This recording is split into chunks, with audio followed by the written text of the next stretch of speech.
welcome to the Campus Technology Insider Podcast. I'm Rhea Kelly, Editor-in-Chief of Campus Technology and your host.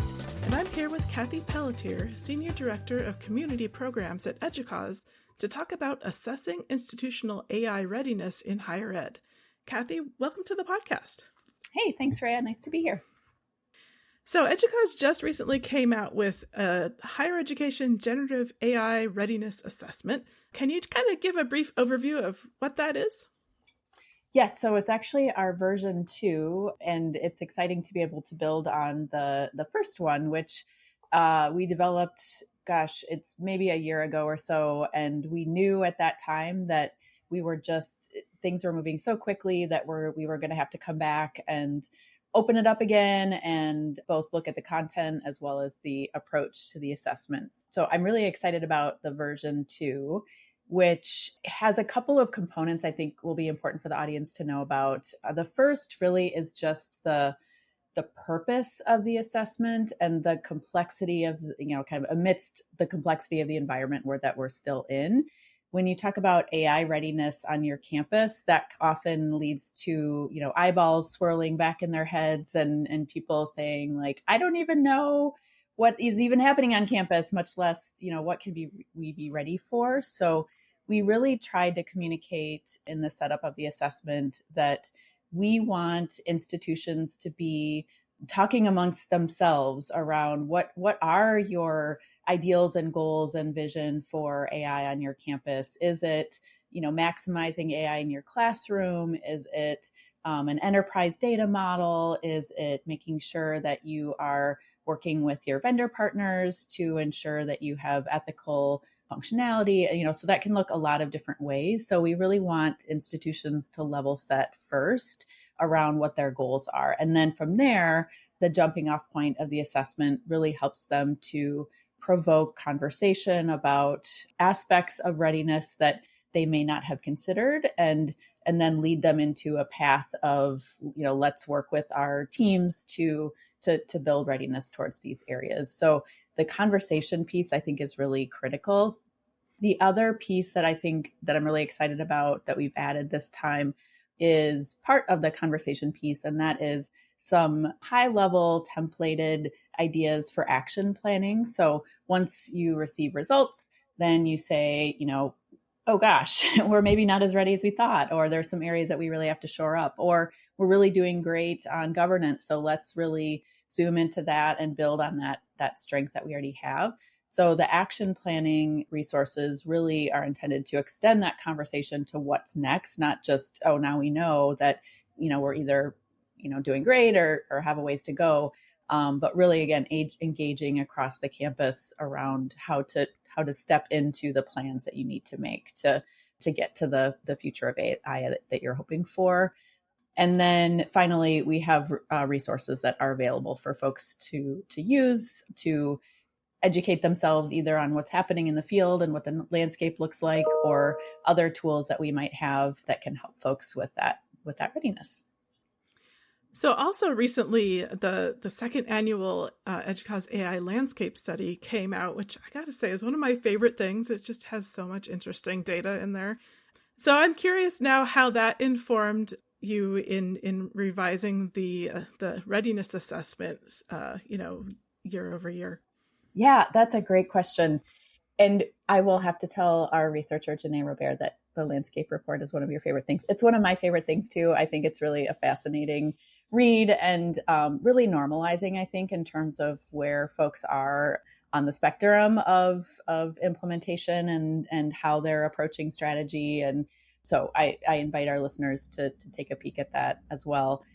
But we were at an interesting time when we were developing this version 2, where the landscape study was in the field and we were just beginning to see data as we were developing this new version. So we really leaned a lot on the first landscape study and the findings from that. But we did have access to some of the early insights from the second annual study that we could include in the design of this new report, or pardon me, the new assessment tool.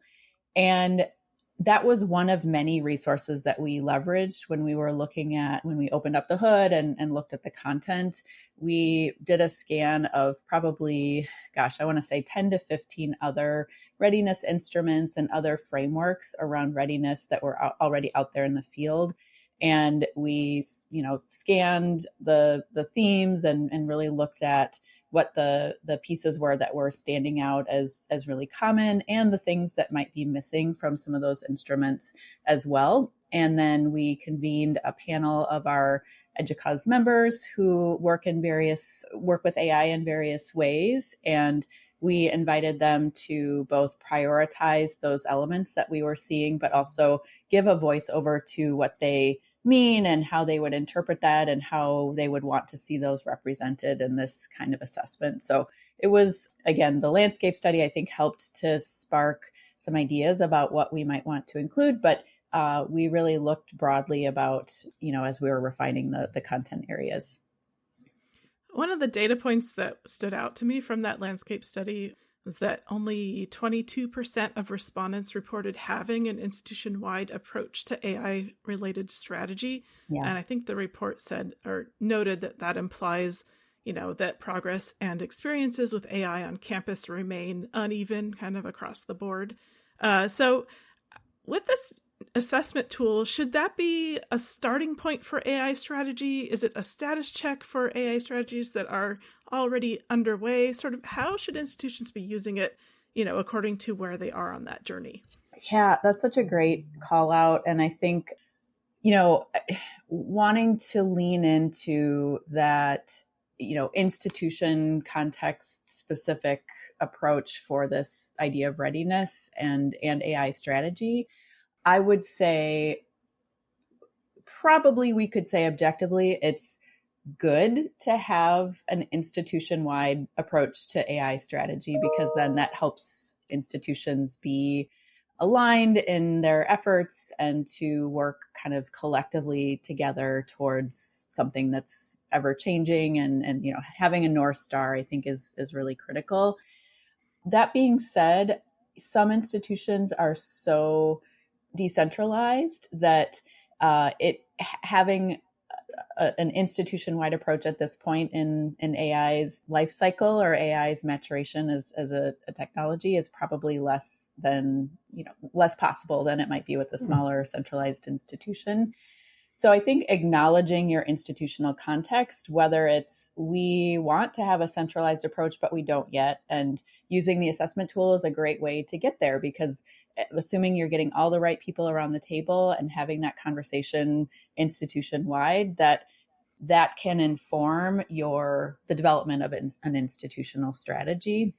At the same time, you might recognize that right now we are siloed or we are decentralized, and that's just where we are, and that's okay. And with this group of my colleagues, where there's a lot of energy around AI, so maybe it's in the teaching and learning space, that you pull your teaching and learning folks together and really wrap your heads around where you might want to take some next steps. That's an approach too. So I love the idea of pairing the use of the assessment tool with a thorough read of the landscape study, because I think that can also signal places where you might be quote unquote behind your peers, or you might be leading and still feel like you're behind, but you really might be ahead of the curve. And that institutional approach, I think, is one thing that we'll see probably in future years. That number will go a little bit higher, but again, there might be reasons that your institution isn't yet there, and really kind of starting with where you are and where you want to get next is the thing that I think will help institutions avoid the paralysis of like, oh gosh, there's so much to do, but just putting one foot in front of the other in a coordinated, intentional way, I think is critical. I love that you mentioned having the right people around the table, because that leads to my exact next question. Who should be at the table? Like, who is it important to be a part of this assessment process? Yeah, I my first instinct is to say everybody, but I know I've talked to some folks on campuses and they're like, we have a work group made out of 70 stakeholders and it's so big and it's, so massive that we can't get anything done because there's so many voices in the room. So you don't want to be too crazy when you include but really, I think the another insight from the landscape study, I think that's worth mentioning here too, is that we are still hearing that there is a lack of communication or lack of awareness across departments around what's happening related to AI. And that's gotten a little bit better from our last study, but we're still seeing that the bubbles that people are in their various from their various vantage points. And so one way to think about who to include might be to go through the various sections of the readiness assessment and think about who might be those stakeholders that represent each of those sections. So, one example might be, making sure you have the folks that are responsible for professional development for faculty at the table and thinking about literacy. Then think about student literacy of AI. Who are the individuals who might be supporting that? And then you've got your governance pieces and who might be up at the table there, and really making sure that you've got folks that either represent or a set of groups that might be responsible for the various sections of the assessment. And that actually ties into the idea of maybe a hub and spokes model where you have a small or medium-sized group that's really at the table for the assessment, but they are representing the other larger groups that might be working with other teams on some of this work. And so it's a way to not have, literally 70 people in your session, but you can make sure that you're representing the groups that you need to. And then that being said, maybe it's a great idea to have 70 people or 100 people or your entire staff take the assessment, because one of the interesting things I think that can happen is that you see where there's differences in responses. So I might think our governance structure is really strong and we have, high quality, we have data definitions and we've got our data management is really on track, and we're really ready for the more sophisticated uses of data that we might need to do with AI. But my peer over there in the data science area might say like, oh man, we got a long way to go and we really need to shore this up. And so having those points of difference, I think, are really important to dig into and to understand, help you understand each other's perspectives and the needs of the various stakeholder groups. So if you have many people who are taking the assessment, it would be, that much more opportunity to see those perspectives come out. Can you break down kind of the specific areas that are covered in the assessment, just briefly? I know you mentioned a few, but what does the sort of scope look like? Yeah, so the first section is about strategy, and that really is about how AI aligns with your institutional priorities and long-term planning. And so there you might see questions related to, do you have an institutional strategy, or how does your work with AI connect to your institutional mission or your strategic plan and that kind of thing. I've mentioned governance, that's another section. And that's inclusive of data governance, but more broadly, how are you making decisions about AI? And so that might include policies and guidelines. It might include how you're thinking about ethics. It might include things related to frameworks for decision making and that are guiding AI adoption. And then the third one is right all on technology. So what kind of infrastructure do you have? What's your security approach? Any interoperability considerations as you're connecting systems or feeding data into an AI model? And then the fourth one is around workforce, and that's, thinking about faculty and staff readiness, the professional development pieces that I mentioned before, and then any other support structures that really help enable the ongoing literacy development of your workforce and just workforce development overall, and those considerations as AI is thrown into the mix. And then finally, we have a section around teaching and learning, and that is really looking at AI's role in your curriculum, in your pedagogy, and as you're thinking about student success. So that's the kind of complete sections of the report. We had a fantasy of creating kind of a choose your own adventure through the assessment so that the approach would be truly personalized based on the context of your institution. And we just couldn't work out a way to create this so that it wasn't confusing and just kind of over engineered.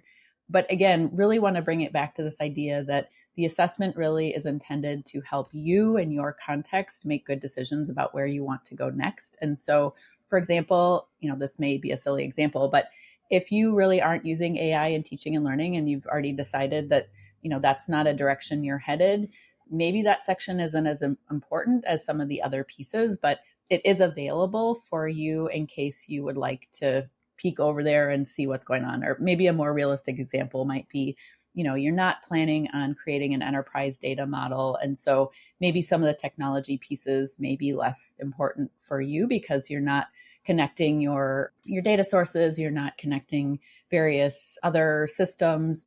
But yet again, it kind of signals to you if that was something that you were interested in down the road, the pieces there are things that you would need to get your arms around before you went there. So it's both a way to look at how are you doing right now, but also pointing you, giving you kind of a direction if you wanted to make some pivots in your strategy.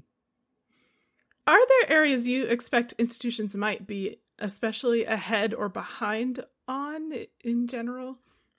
Gosh, that's such a great question.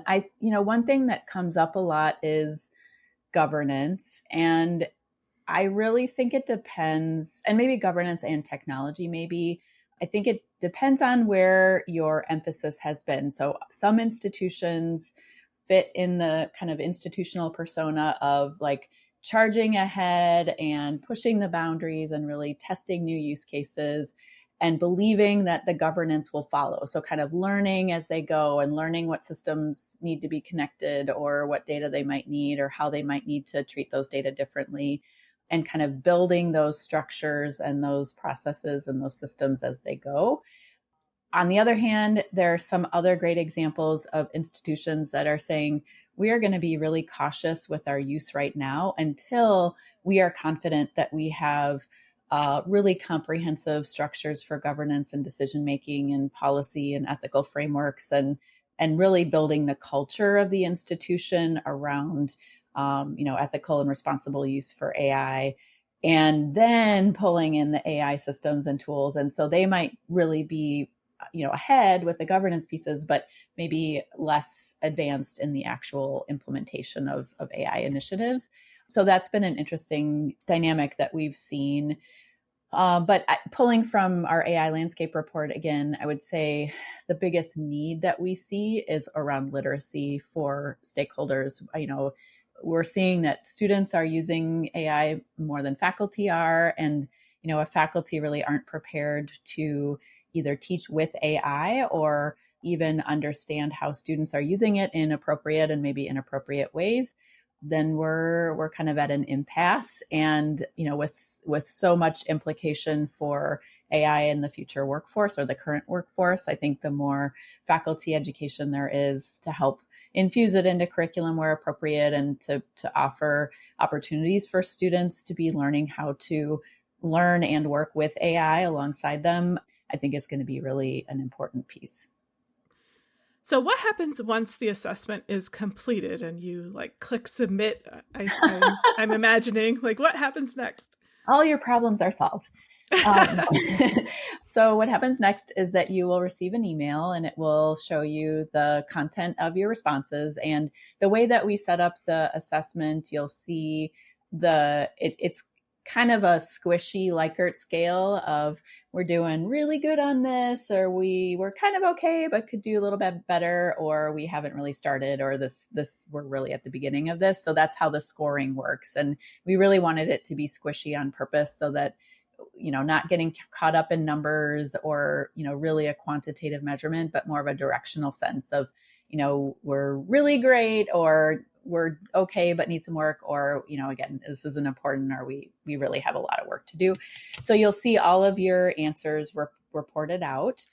You also will receive a great list of resources that can be some next steps for you to explore with your colleagues that you've taken the assessment with, and bringing us back to the really important opportunity for discussion of this is where you might find that my answers are different than yours, and let's let's have a conversation about it. So that report will allow you to really think about, or to talk about, where are we aligned and where might we be, where might we have different perspectives. So you'll be able to do that with the report. You also get the resources, and then I believe the action plan prompts are also in the report that you receive. So you can just take that and make a decision. If you want to facilitate that conversation, you have the structure to be able to do that as well. And then what should institutions' next steps be? Is this just a trigger of another round of conversation, or like what are those action steps? What would be some concrete next steps? Yeah, that's a great question.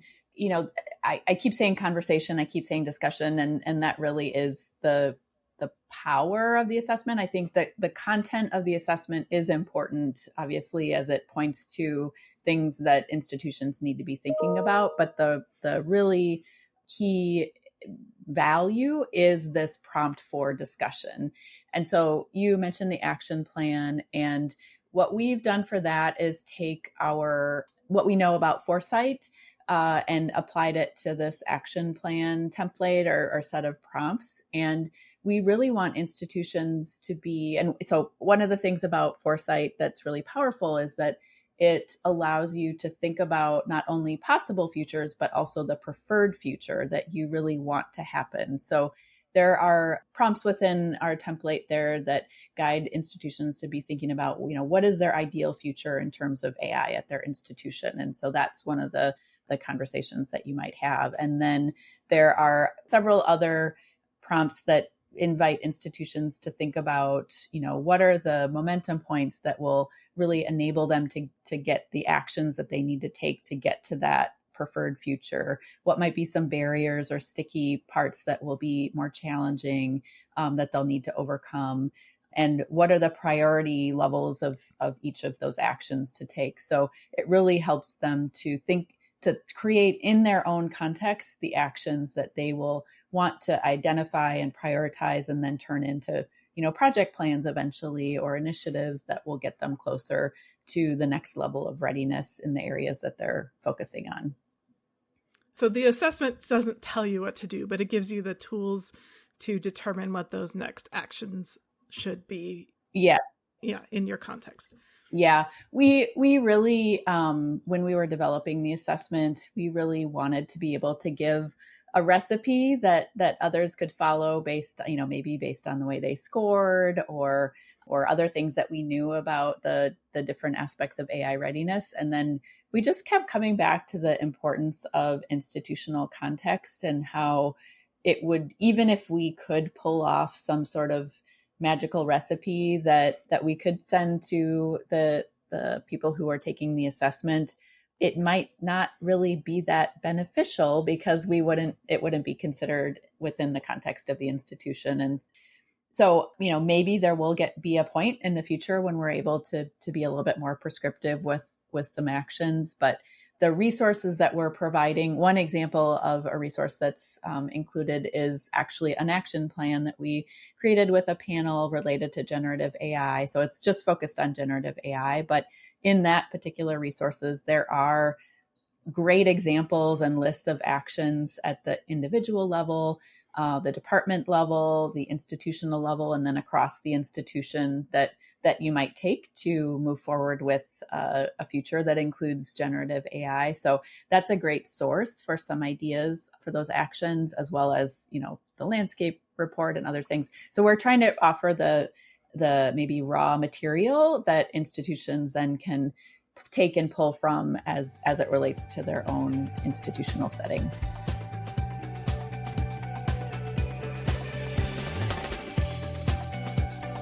Thank you for joining us. I'm Rhea Kelly, and this was the Campus Technology Insider Podcast. You can find us on all the major podcast platforms, or visit us online at campustechnology.com/podcast. Let us know what you think of this episode and what you'd like to hear in the future. Until next time.